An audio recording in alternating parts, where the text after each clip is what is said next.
Kung ang isang hayop na hindi marunong magsalita, kaya kang ipagtanggol kahit ikamatay pa niya, ano pa kaya ang dahilan kung bakit may mga taong kayang tumalikod sa gitna ng laban? Ang kwentong ito ay tungkol sa isang nilalang na hindi tao, pero mas tao pa ang puso sa maraming tao. Ito ang kwento ng isang kalabaw na ang pangalan ay Lakas at ang kwento ng tunay na katapatan. Sa isang maliit na bayan sa Leyte, may isang batang lalaki na ang pangalan ay Alon. Si Alon ay 12 taong gulang pa lamang. Mahiyain, payat at hindi palakibo. Hindi siya katulad ng ibang mga bata na masaya at maingay kung maglaro. Mas gusto niyang mapag-isa. Pero hindi siya tunay na nag-iisa dahil mayroon siyang isang best friend na kahit kailan ay hindi siya iniwan, isang kalabaw na pinangalanan niyang Lakas. Para kay Alon, si Lakas ay higit pa sa isang alagang hayop. Si Lakas ang kanyang kalaro, kanyang tagapagtanggol at kanyang sandalan. Simula pa noong bata pa siya, si Lakas na ang kasama niya sa bukid. Sabay silang nag-aararo sa ilalim ng mainit na sikat ng araw. Sabay silang tumatawid sa malinaw na ilog para makauwi. At kapag mabigat na ang pakiramdam nila pareho, sabay silang umuupo sa ilalim ng malaking puno ng mangga na parang nag-uusap kahit walang salitang lumalabas sa kanilang mga bibig. Sa mata ng ibang tao, si Lakas ay isang ordinaryong kalabaw lamang, isang hayop na ginagamit para sa trabaho. Pero para kay Alon, si Lakas ang kanyang tatay-tatayan. Isang ama na hindi kailanman umalis, hindi kailanman nang iwan. Siya ang naging sandigan niya sa mundong minsan ay napakabigat para sa isang batang katulad niya. Ang init ng katawan ni Lakas ang nagsisilbing yakap at ang mga ungol nito ang nagsisilbing pampalubag loob. Isang hapon, tulad ng dati, pauwi na sila galing sa bukid. Pagod pero masaya. Ang araw ay unti-unti nang lumulubog sa kanluran, nag-iiwan ng kulay kahel na guhit sa kalangitan. Ang kalsadang dinadaanan nila ay makipot at bahagyang madilim na. Tanging ang huni ng mga kuliglig ang maririnig sa paligid. Tahimik at payapa. Si Alon ay nakasakay sa likod ni Lakas. Kumakanta ng paborito niyang awitin habang marahang tinatapik ang malapad na likod ng kanyang kaibigan. Masaya sila.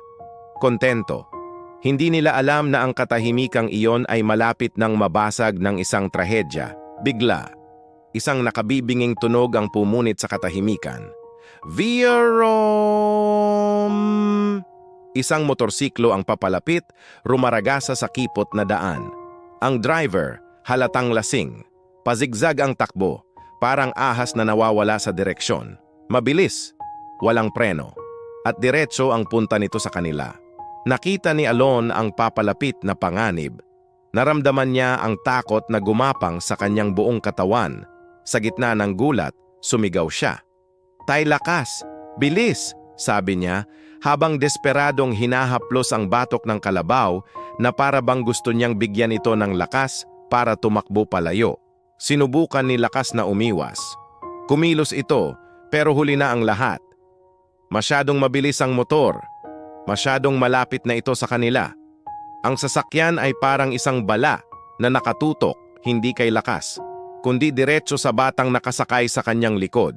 At sa sandaling iyon, sa isang iglap na kasing bilis ng pagtibok ng puso, ginawa ni Lakas ang isang bagay na hindi mo aakalaing gagawin ng isang hayop. Isang bagay na nagpapatunay na ang pagmamahal at katapatan ay hindi lamang para sa mga tao. Gamit ang kanyang malalakas na sungay, tinulak niya si Alon, isang malakas, biglaan at desperadong tulak. Isang tulak na puno ng puwersa na hindi mo aakalain sa isang kalabaw na pagod mula sa maghapong trabaho. Si Alon ay tumilapon sa ere, parang isang manika, at bumagsak sa malambot na damuhan sa gilid ng kalsada. Ligtas, walang galos, pero si Lakas, Bogsh! Isang nakatutulig na kalabog ang umalinggaw-ngaw. Ang motor ay sumalpok ng buong lakas sa katawan ng kalabaw. Gumulong si Lakas sa kalsada. Sumabog ang putik sa paligid. Ang kanyang malaking katawan ay tumama ng malakas sa isang puno sa gilid ng daan. At pagkatapos, katahimikan. Nang makabangon si Alon, nanginginig ang buong katawan, umiiyak na siya. Hindi niya maintindihan ang nangyari. Ang tanging alam niya ay kailangan niyang puntahan ang kanyang kaibigan. Tumakbo siya palapit kay Lakas na nakahandusay at hindi na gumagalaw. Niyakap niya ang ulo nito, hinahawakan ng mahigpit. "Tay Lakas, wag mo ko iwan. Please, wag mo kong iwan." Paulit-ulit niyang bulong sa gitna ng kanyang mga hikbi. Dugo. Humihingal ng malalim si Lakas. Ang kanyang paghinga ay mabigat at paunti-unti nang humihina. Ramdam ni Alon ang bawat paghihirap ng kanyang kaibigan. Ang bawat pagbitaw ng hininga ay parang isang punyal na tumutusok sa kanyang puso. Pero bago tuluyang sumuko ang pagod na katawan ni Lakas, isang milagro ang nangyari. Sa kabila ng sakit, sa kabila ng pinsalang tinamo, umangat ang ulo nito. Dahan-dahan, bawat galaw ay puno ng paghihirap. Itinaas niya ang kanyang mukha para tingnan sa huling pagkakataon ang batang kanyang iniligtas. Ang kanyang mga mata, bagamat nanlalabo na, ay puno ng isang mensahe. Isang mensaheng hindi nangangailangan ng salita. Para bang sinasabi nito, "Ligtas ka, okay na, hindi kita iiwan." At doon, sa ilalim ng papalubog na araw, sa kandungan ng batang kanyang minahal, huminto ang paghinga ni Lakas. Ang bayaning kalabaw ay nagpaalam na. Kinabukasan, ang balita ay mabilis na kumalat sa buong baryo. Isang ulap ng kalungkutan ang bumalot sa kanilang lugar. Walang nagsalita, pero lahat sila ay nagluksa. Ramdam nila na hindi lang isang hayop ang nawala, isang bayani ang pumanaw. Inilibing nila si Lakas sa gilid ng bukid kung saan sila laging magkasama ni Alon. At sa mismong lupa kung saan siya inihimlay, isang maliit na puno ang nagsimulang tumubo paglipas ng panahon.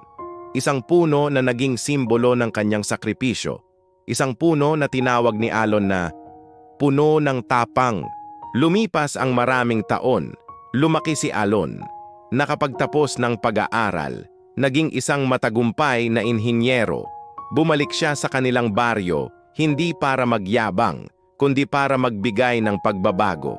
Nagtayo siya ng isang matibay na tulay sa kanilang lugar para wala ng batang masasagasaan sa makitid na kalsada, para wala ng buhay na masasayang.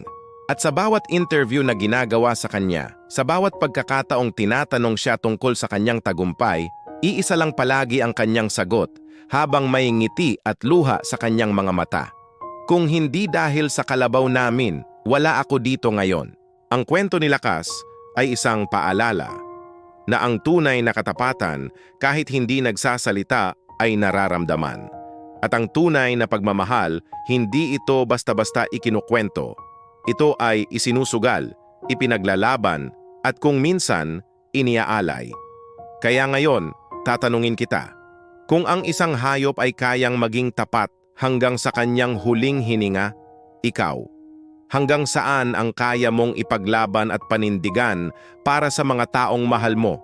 Salamat sa panonood. Kung naantig ka sa kwentong ito, huwag kalimutang mag-subscribe at i-share ang video na ito para maipalaganap ang mensahe ng tunay na katapatan. Hanggang sa muli.